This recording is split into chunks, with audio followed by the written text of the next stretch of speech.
All of you are welcome to the 3ds Max tutorial episode. Today we have dealing with the use of viewports and different types of viewport layouts.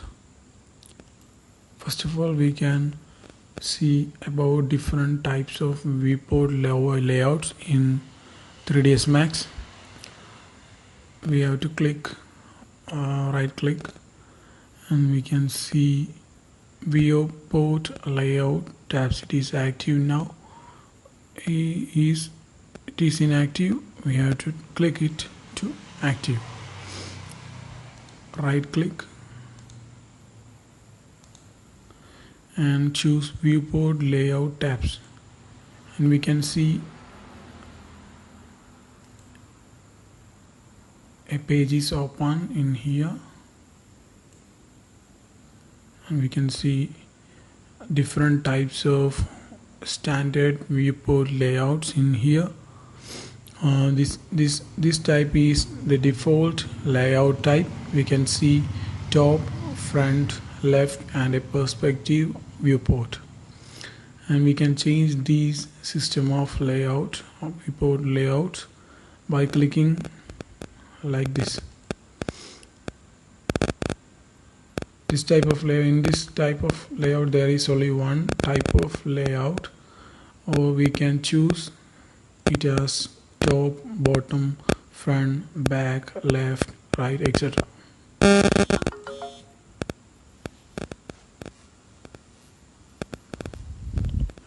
And we can see there are more types of viewports are there. We can choose this one.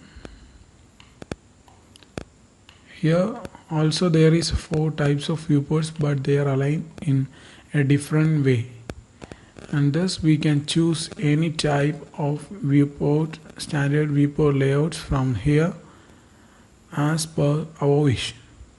This type of viewport layout is used by default. Here we can choose different types of views. Also there is shortcuts for these views. That's all about the different types of viewport layouts. Then we can see another thing in this 3ds Max that is called the Viewcube. This is called the Viewcube. The Viewcube is present in all of the viewports. We can hide it by clicking views, Viewcube, and untick show the Viewcube, or pressing Alt plus Control plus V, and we can choose it like views, Viewcube, show the Viewcube, or Alt plus Control plus V. This Viewcube is used for rotating the viewport, or we can align it to different type of views. We can rotate, orbit. Also we can choose different types of views by clicking it like this: front, right, back, left, top. This is called the home view. It is aligned by a perspective manner. This is all about the Viewcube.